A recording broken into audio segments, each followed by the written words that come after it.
there's so much mystery to this whole situation with the extraterrestrials. I myself, with my experiences, to be honest, I don't have much memory of them, but it's usually of them coming into the room and bringing me back, or coming into the room to take me. And, you know, you have to wonder why all this secrecy and everything, which maybe there is, like, a bigger agenda going on, and I'm sure there is. I like to throw caution to the wind, absolutely, but I don't like to totally pigeonhole myself and say yes or no, that they're bad or that they're good, because there's so many different types of them. We really don't know too much about it. Thank goodness that Phil, you know, has had some information at least to provide knowledge to us all. And I think that's remarkable, and I'm glad that, you know, you're on the show and you're able to, you know, give us a different perspective, a different point of view. And that's just amazing that Phil has been able to experience and see all of these things. All of, you know, he saw the grays, he was there, and a man of his level of education is not going to just throw away that career to make up some facade story just to get famous. It makes no sense at all. He's educated. You know, he's got better things to do with his time. Yeah, he really wanted to make a difference. He wanted to make the world safer for his family and for all the young people. He felt that abduction was generational, and that scared him because he didn't want to be abducted so his daughter wouldn't be abducted. But I hear a positive event has occurred for some people, and that's good, whereas mostly I've heard a lot of negative things from abductees. The first people who took Philip's information and put it on the internet was actually a website for people who had been abducted. So I thought, out of all the societies and people, groups on the internet, it was actually one of a group of people who had been abducted that took his information at the very beginning and put it on the internet. And their website immediately died. Oh, and same thing happened with, because the information that Philip had to tell, I guess, is so dangerous that they kill the websites to keep it from happening. Yeah, there's definitely, you know, no stranger to those sorts of things happening. You know, it does seem like, you know, when people see things they shouldn't see or learn of things they shouldn't have learned of, unfortunately things start to happen for them. You know, and what I like to do is just sort of just try to keep a peaceful attitude, kind of surround myself in white light and just trust in that I do have angels watching over me. And, you know, I'm a firm believer that good does triumph over evil, and I don't know if I'm just, you know, optimistic or whatever, but, you know, I'm not going to stop doing the show. I'm not going to, you know, be afraid and, you know, go run the other direction. I'm all about making sure that disclosure happens, you know, because it is important. It is a fact that these abductions are going on, that, you know, there's just so much. I mean, Cynthia, when you started talking about how, you know, the Oklahoma City bombing tied into the Davidian complex, you know, I had never thought of that before, but it makes perfect sense. You know, you got to look at these big, you know, events that are happening in our nation's history, and you got to take a second look at it. And like you said, there's clues. There's clues all over the place that we just have to be more aware of, I think. Yes. Do you want me to talk a little bit about bombing? Yeah, absolutely. Oh, absolutely. okay. So, because Philip was a structural engineer and he was an expert in explosives, so he was the one that was actually blowing out the holes for the deep underground mountain bases. He was very familiar with all the different explosives and their effects.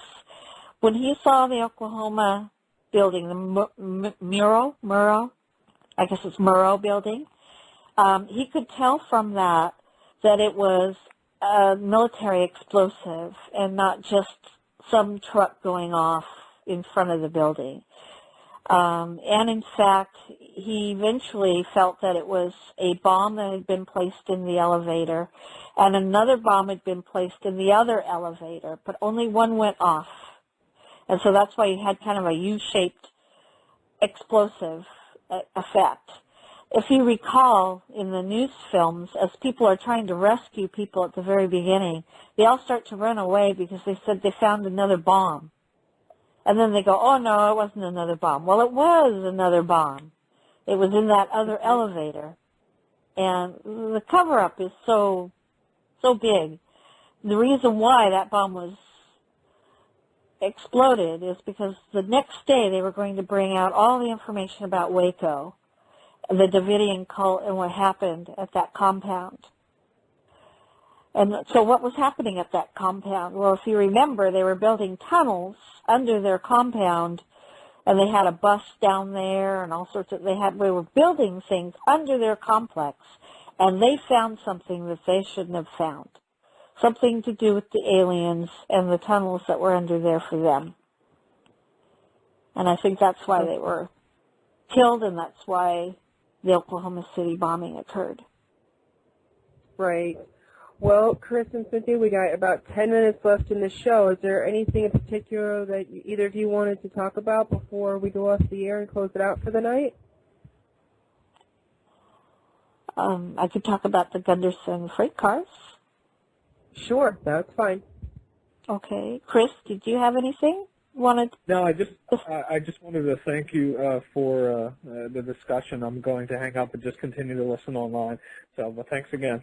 Okay. Chris. Okay, thanks, Chris. Sure.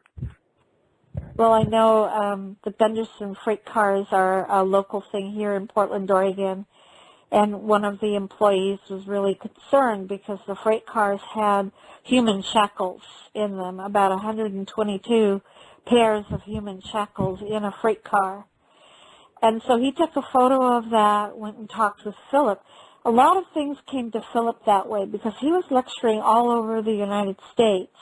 People who had wanted to make known odd things would come to him and say, would you talk about this? Because people need to know what's going on. And so he took the photo, he took the information, and made it a part of his lectures. And he was feeling that when the government tries to go to the one world government, there's going to be a lot of people who are not going to agree with that. And these freight cars are being made to take those people who disagree to the internment camps that are already set up throughout the United States. And there's enough of these freight cars for 15 million people, which is the estimate. I've seen a lot of that online, along with the mass graves and the multiple, that FEMA had ordered these plastic containers just stacked up. You could go on YouTube and you can actually find those videos of these. You know, you got to wonder what they're digging all these graves for. I know one of the excuses was, well, our memorial cemeteries for our soldiers are filling up and we need to make more room. And, you know, you have to look at, there's all these, you know, these giant plastic containers that you can fit a person in just stacked, like Dixie cups in rows, you know, in various states. Well, I know after the Oklahoma bombing, there was a special meeting by the militants with the Senate because the militants were being blamed for the Oklahoma bombing, and they wanted to, you know, clear out who they were and that they didn't do that. The Senate agreed to it. That was interesting. So they came together, and it was televised on TV. And the very first thing the militant brought out was a photo of this Gunderson freight car with the shackles. And they go, Senator, do you know what this is? You know, it looks like a freight car with human shackles. And that senator got so upset, he closed off the meeting, and that was it. Now, in the Oregonian, which is the local paper here in Portland, it said about, oh, this is a new type of constraint for cars in a freight car. Yeah, 122 shackles is going to be used for cars to secure them in a freight car, I'm just sure. But that was the explanation they gave in the paper. So I hear that your daughter is sort of like carrying on Phil's legacy. She's getting involved in his works and the videos of him. Yeah. Marie was devastated. She was 8 years old when he died, was murdered, and she doesn't feel that justice has been served because of the death certificate that says he committed suicide, and we know that's not what happened.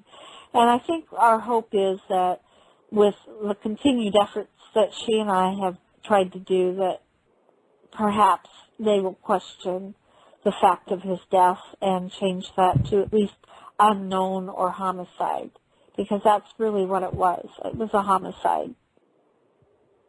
I just cannot believe the coroner decided that the rubber catheter hook that was wrapped around his neck that was done by suicide. That's just absolutely bizarre. I mean, I just never heard of that, and for them not to even notice it, until, a day later, it's just very bizarre.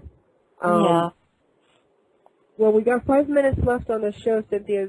What do you think the number one thing you want people to remember Phil by? What do you want people to think of when they think of Phil?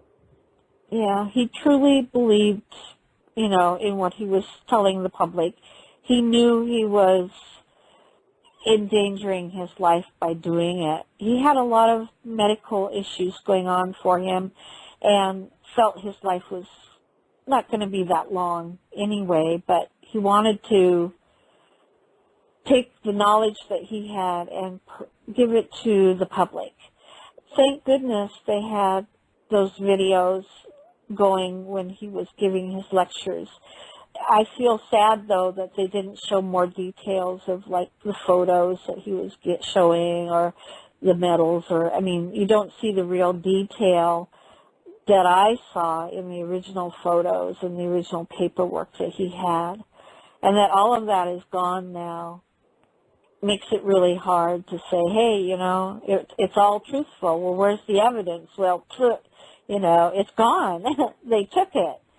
He didn't leave anything to you or to your daughter, any evidence at all of... No, let's say if I had anything, I gave it away. Right? Okay. I didn't want to endanger me or the kids. We'd already been threatened by him being dead. He gave himself up to protect me, to protect the kids.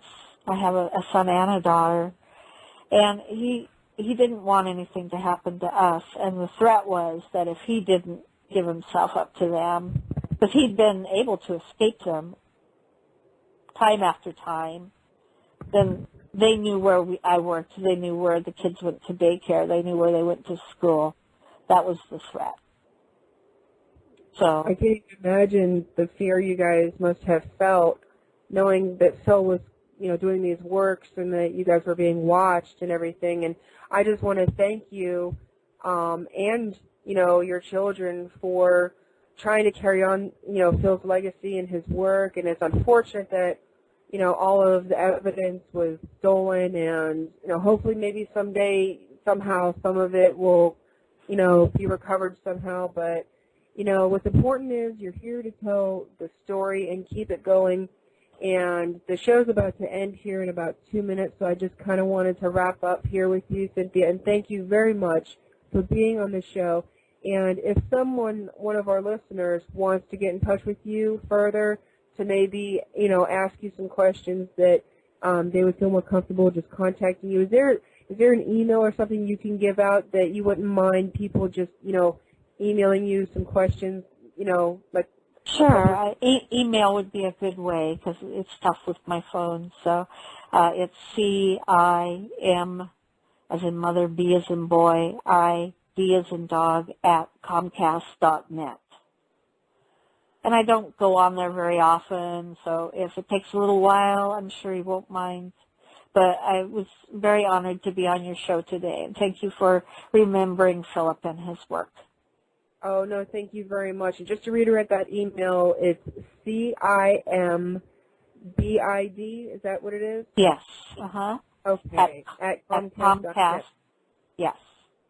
Okay, wonderful. Well, Cynthia, we're about to go off the air here, but I want to thank you very much for everything that your family has done to preserve, our own rights, as American citizens, and that is to freedom of speech, and disclosure is a right of way for everyone in the human race, and no person has the right to take that from anyone else. So I want to thank you for being on the show, and thank you to all my listeners, and I will talk to you soon, Cynthia. Thank you, Carrie. Bye-bye.